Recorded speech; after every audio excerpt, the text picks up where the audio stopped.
Hey guys, what's going on? I'm going to tell you what's going on today. I got something different going on. I am creating a new playlist for the channel called Grilling with the Pros. All right.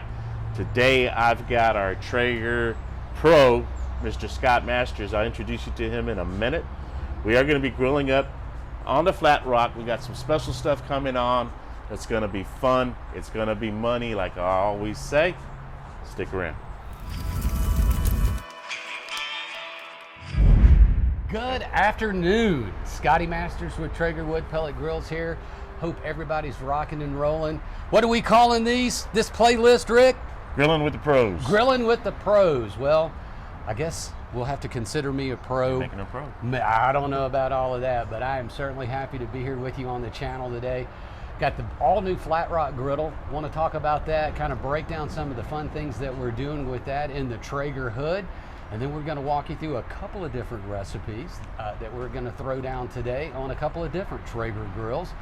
One of them being the Ironwood, and we're also going to throw that Flatrock in here. So you guys stick around. Join us for the fun.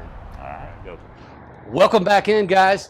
Let me break down the Flatrock for you. This is our brand new launch from the Traeger hood. We launched this thing in early April, and we are so excited about a couple of things that we're able to do with the Flatrock.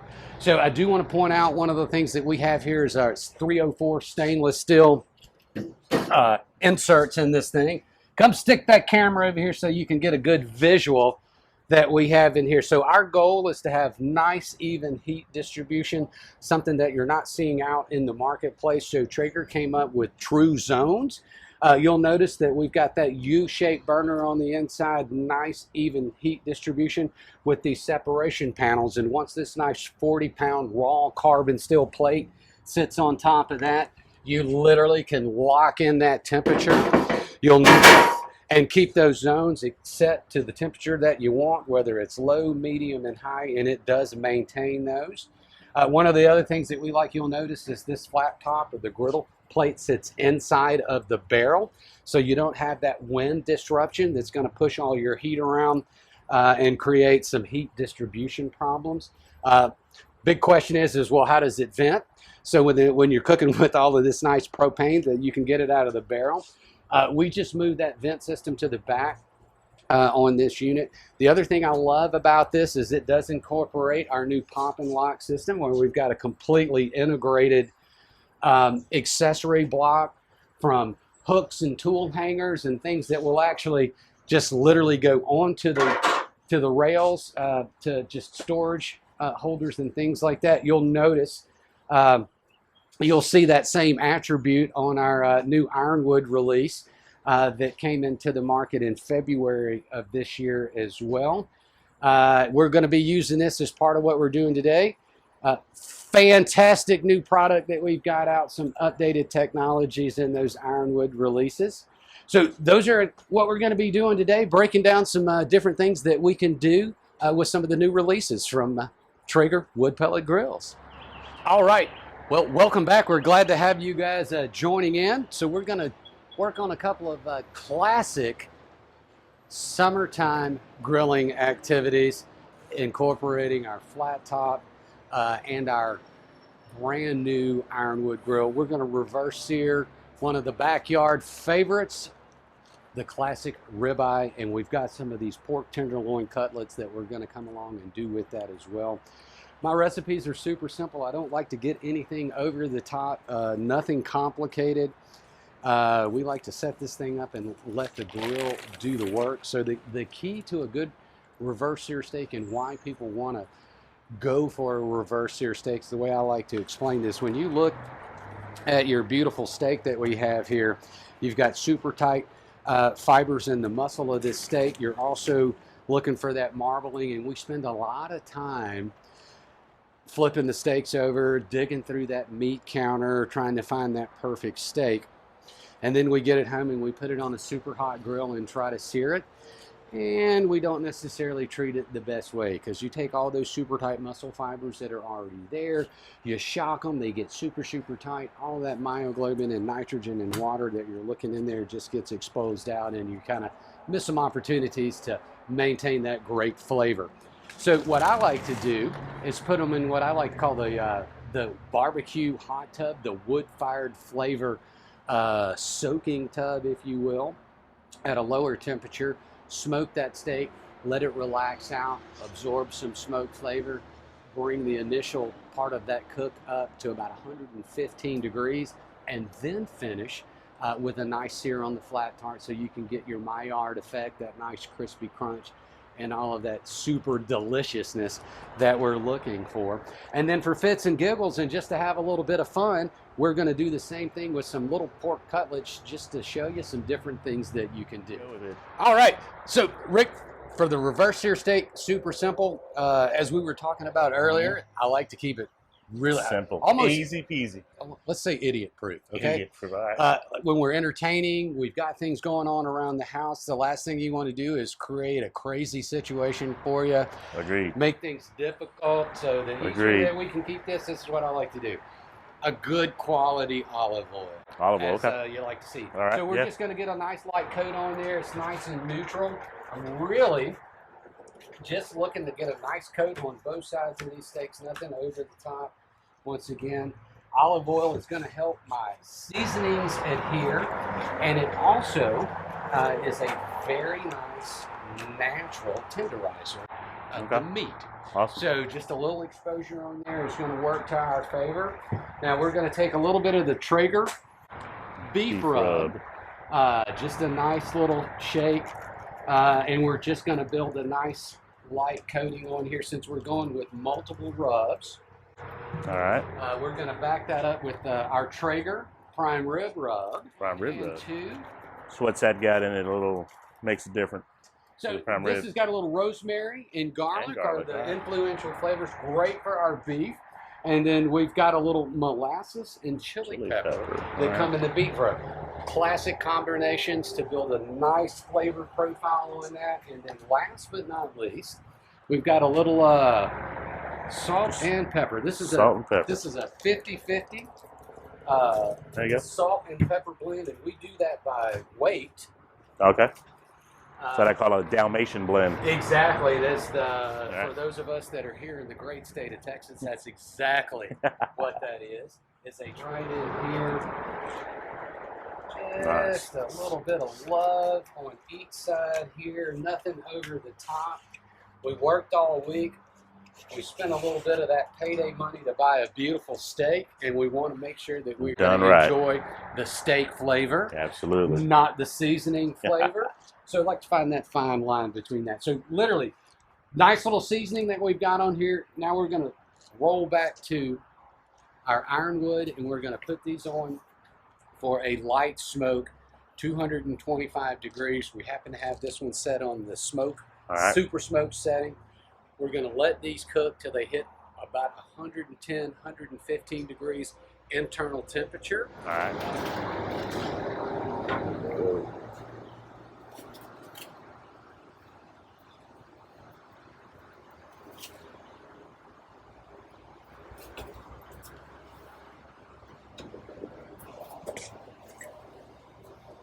So what you plan on the potatoes? Cutting them in half. We're going to cut them in half. I'm going to throw a little seasoning on there, and boom, we'll throw them literally. Potato side down, fleshy side down on that griddle, and they'll literally let them start to cook. And then you can just throw them down over the bed. Yeah.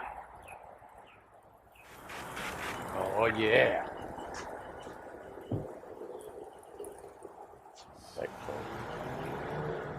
And the chops in there too.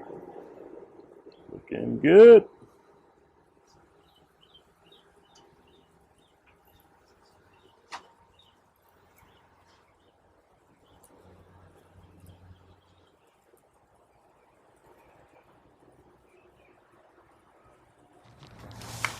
All right. We got some corn on the cob. We got some asparagus. A couple of classic sides along with the potatoes to go along with the steaks because, hey man, every backyard ribeye deserves all of the finest. So super simple. We're going to throw these vegetables right on our grill to bring them up in the temperature a little bit, get a little flavor on them. And then we'll put a little snap snizzle on the griddle at the last little bit just to finish everything off and to get them done.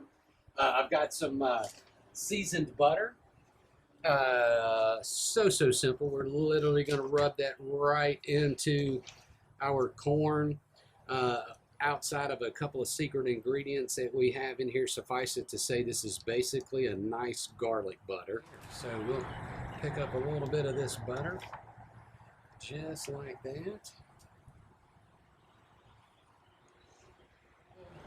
And so right here, same thing, we'll just get a little olive oil on there.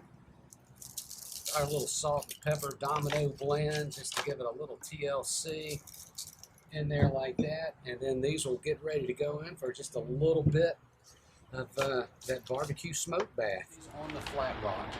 Cool. Once we get to the next phase of pulling everything together here. I know you go.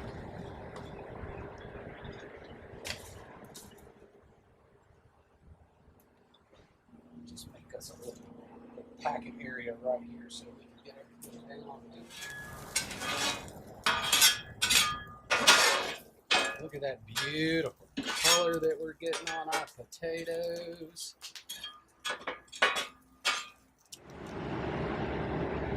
So we've got a nice 117 temperature on this one, so we're going to go ahead and get this guy off.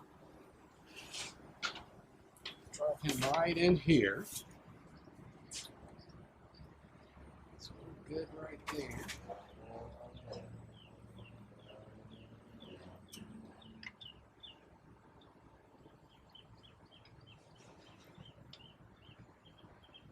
Right. Just like that.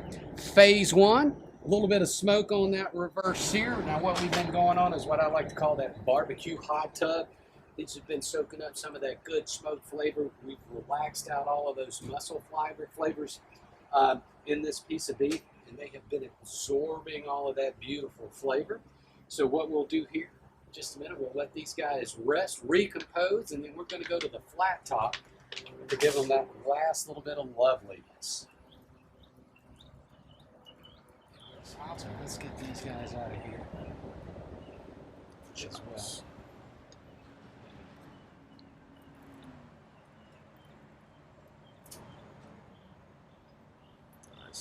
Nice. Looking good.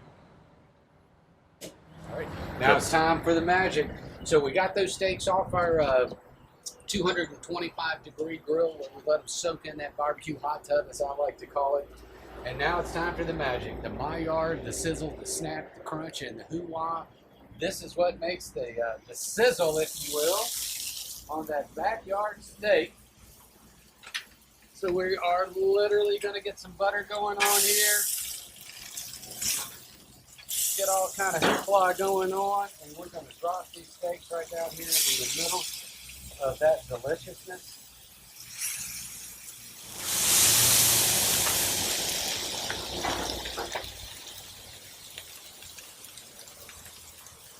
"130" is the temperature that I like to shoot for on these.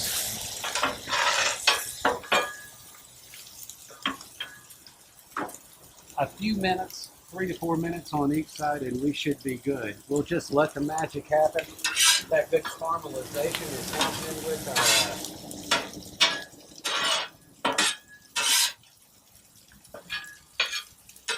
steaks. Our potatoes are getting nice and crisp over here.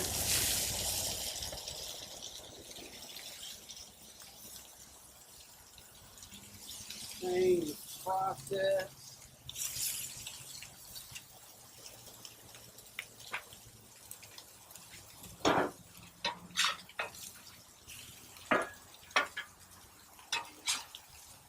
Look at that beautiful caramelization that we're getting on those steaks.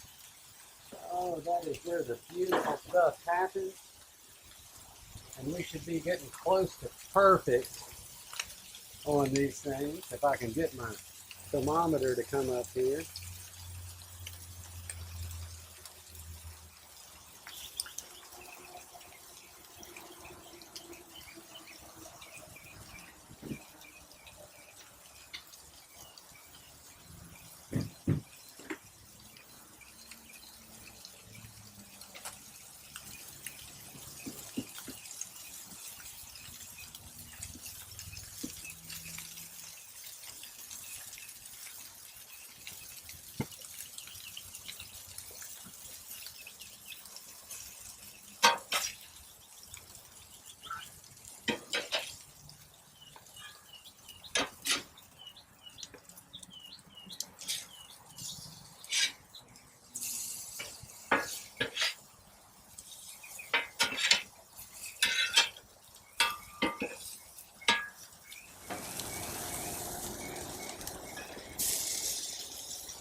So we'll get our corn and our asparagus going. Just a little bit of TLC on the back side of those.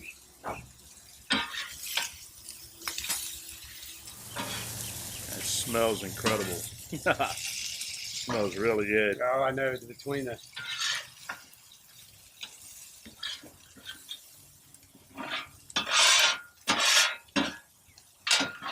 Easy clean out.